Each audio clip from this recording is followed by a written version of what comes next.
dipersembahkan oleh Luwak White Coffee.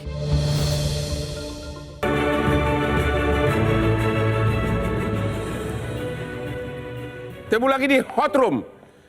Pertanyaan berikutnya kepada tulang kita, Bapak Marwarar Siahaan, mantan Hakim MK Mahkamah Konstitusi. Bapak telah melihat tadi pro dan kontra. Apakah menurut Bapak sebagai ahli Mahkamah Konstitusi, pembuatan Perpu Cipta Kerja ini bertentangan enggak dengan konstitusi atau bertentangan enggak dengan putusan MK?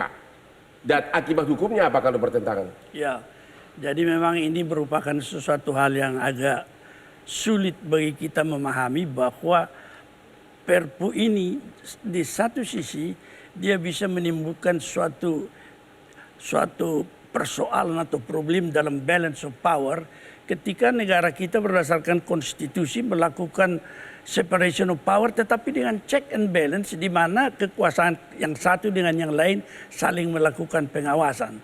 Ketika MK sudah mengeluarkan putusan yang di dalam konstitusi disebutkan jelas bahwa dia final and binding, seharusnya adresat putusan di sini dalam hal ini pemerintah maupun DPR sebagai alamat putusan MK itu harus melakukan implementasi terhadap putusan itu dulu. Poin yang terpenting dari putusan MK itu tentu karena memang dikatakan meaningful participation daripada kurang partisipasi rakyat. Ya, dari rakyat yang memiliki kepentingan ini belum ditampung, itu kira-kira begitu anunya. Malah keluar lagi Perpu yang total malah. Tetapi kemudian ketika ini belum dilaksanakan, dengan Perpu Undang-Undang Cipta Kerja itu dengan sendirinya tidak ada lagi, dia hilang objek daripada putusan MK sudah hilang. Tetapi sekarang di dalam beberapa hal dinyatakan bahwa peraturan-peraturan dalam Undang-Undang Cipta Kerja itu masih berlaku dan sepanjang tidak bertentangan termasuk peraturan pelaksanaan tadi. Ini merupakan sesuatu yang kontradiksi interminis sebenarnya. Artinya secara logika hukum berantakan.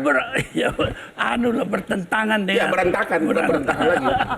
Nah, ini menjadi sesuatu hal yang menimbulkan sesuatu ketidakpastian. Barangkali kalau saya bisa mengatakan MK sebagai suatu organ konstitusi yang putusannya mempunyai kekuatan final and binding seharusnya dipatuhi oleh alamat-alamat dan seluruh stakeholder di dalam negara, ternyata bertentangan pula dengan sumpah jabatan bahwa mematuhi konstitusi juga harus melaksanakan putusan MK karena dia adalah final and binding dan harus dilaksanakan. Jadi menurut Bapak, Perpu ini benar-benar bertentangan dengan konstitusi dan putusan MK? Paling tidak dengan putusan MK sebagai bagian dari konstitusi sudah bertentangan karena dia menyatakan Undang-Undang Nomor 2 tidak ada lagi ketika tugas untuk melakukan putusan MK itu adalah memperbaiki Undang-Undang Nomor 2. Jadi ini objeknya tidak ada lagi. Ini seperti bermain silat lah, kita mengelak sehingga kemudian memukul angin kawan di depan. Kalau memang bertentangan dengan putusan MK, apakah Perpu ini cacat hukum? Oleh karenanya tidak berlaku? Kalau dari sisi konstitusi saya katakan tadi bahwa suatu hukum darurat yang diangkat terhadap sesuatu soal seperti ini pada waktu momentumnya belum tepat, tentu tugas DPR untuk menilai apakah ini merupakan sesuatu yang cacat atau tidak. Terima kasih. Sekarang kita ke DPR, Ibu Irma Suryani. Tugas DPR yang menilai. Tadi ahli konstitusi mengatakan ini cacat hukum. Menurut DPR gimana, Ibu Irma? DPR kan begini Bang, DPR tuh belum menerima. Ya, Perpu ini belum sampai ke DPR, itu yang pertama. Jadi kita tidak bisa mengatakan bahwa kita akan menerima atau menolak. Secara pribadi analisa Ibu sebagai anggota DPR? Kami, karena ini nanti diputuskan oleh fraksi, kita di Komisi 9, tadi baru hari ini kita ketemu dengan Menaker. Dan saya sebagai salah satu wakil saya bisa bilang bahwa saya sebagai buruh, mempertanyakan semua apa yang menjadi keberatan buruh. Dan itu kita sampaikan kepada Menaker karena beliau adalah speaker pemerintah, maka beliau harus menyampaikan kepada DPR terkait hal-hal yang memang ditolak oleh buruh. Ya. Nah, tapi tadi faktanya ketika kita RDP dengan Bu Menteri, semua keberatan-keberatan yang disampaikan oleh buruh itu dijawab oleh Menaker, tidak sama seperti apa yang disampaikan oleh buruh. Artinya jawaban oleh Menaker, contoh misalnya soal outsourcing misalnya. Outsource itu ternyata tidak sama seperti yang disampaikan buruh. Jadi jawaban Bu Menteri, sehingga semua jawaban-jawaban yang sudah disampaikan Bu Menteri kepada DPR itu kita inventarisir, Bang.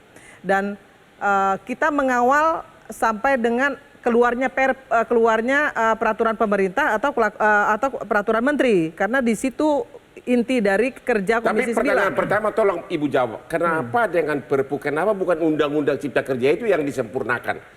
Ya, karena pesan dari putusan konstitusi adalah dibuat tidak sesuai dengan cara membuat undang-undang. Kenapa bukan undang-undang itu yang disempurnakan? Kenapa justru sebaliknya dibuat secara otoriter oleh Presiden Perpu?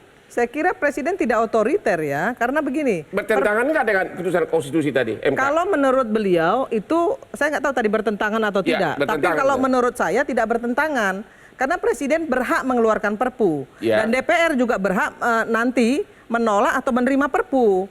Jadi nggak ada masalah, kita akan lihat isi dari Perpu ini apa. Nah sekarang masalahnya, begini, kan kawan-kawan buruh ini belum melihat secara benar isi dari Perpu tersebut.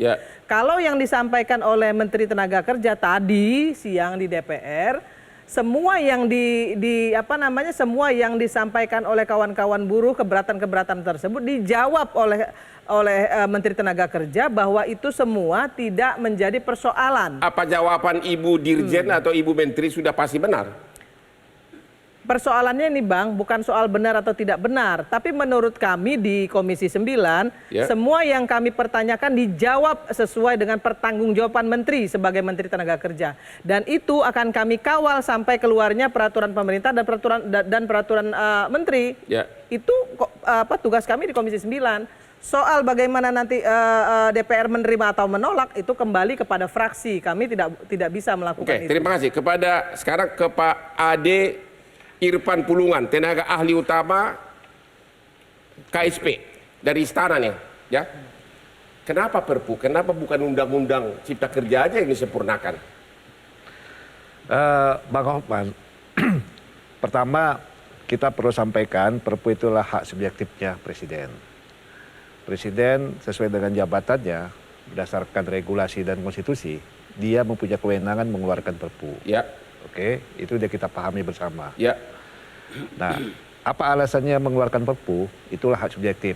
Nanti itu akan kan tadi udah dijelaskan ada 3 item yang dikategorikan hal ehwal yang mendesak. Yaitu apa? Ya, tadi kan udah jelaskan. Coba Bapak yang jelasin apa? Ya, pertama kekosongan hukum. Kekosongan hukum. Yang kedua ya juga tapi kan nggak kosong hukumnya, masih berlaku sampai November Undang-Undang Cipta Kerja. Balik lagi ke Undang-Undang Cipta Kerja. Tunggu dulu Bang. Kekosongan hukum masih ada Bang. Undang-undang masih, tapi kan peraturan pelaksananya terhadap teknis-teknis dari apa yang harus dilakukan terhadap kebutuhan yang ada itu kan belum. Ya tinggal bikin aja peraturan pelaksananya. Ya. Tadi ada keputusan MK kalau melihat Undang-Undang Cipta Kerja, ya kan. Nah, Bang Hotman ini kan pengusaha. Ya, ketika pengusaha ingin melakukan investasi, tidak ada suatu kepastian. Nah, bagaimana dari pengusaha itu melihatnya? Jadi Bapak mengatakan memang ini motivasi utama adalah untuk melindungi pengusaha. Bukan hanya itu. Artinya kita butuh kepastian dalam hal kita pertama ingin mendapatkan investasi untuk mengelola pembangunan ini. Ini agak sulit memang, nanti kita akan bisa melihatnya kalau kita benturkan adanya kemudahan investasi dengan penyerapan tenaga kerja, pelindungan tenaga kerja itu agak susah, gitu. Nah, jangan kita benturkan itu.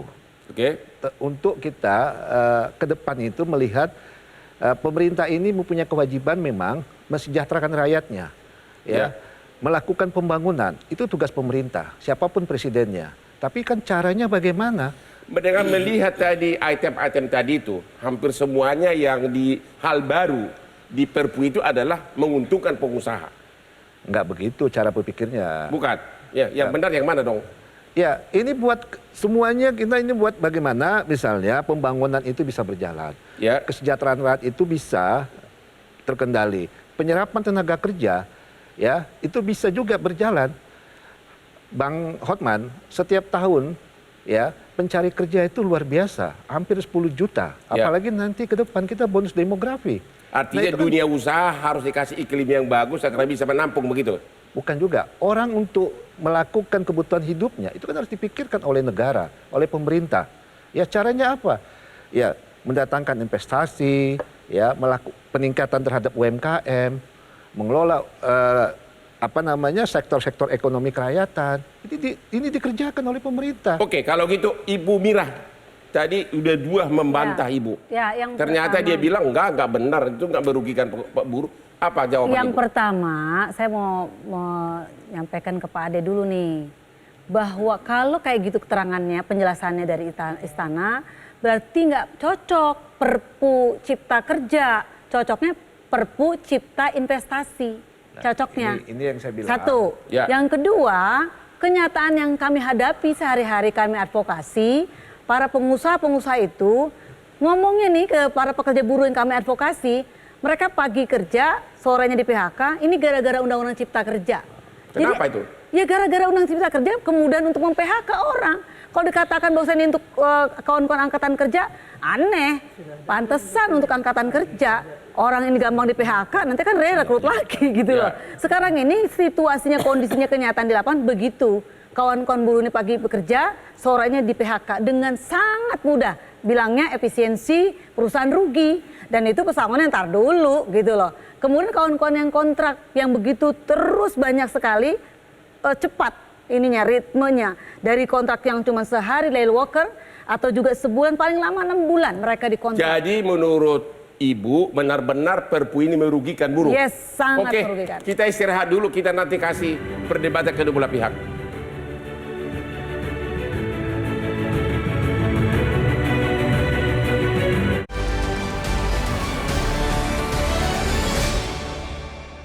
Dipersembahkan oleh Luwak White Coffee.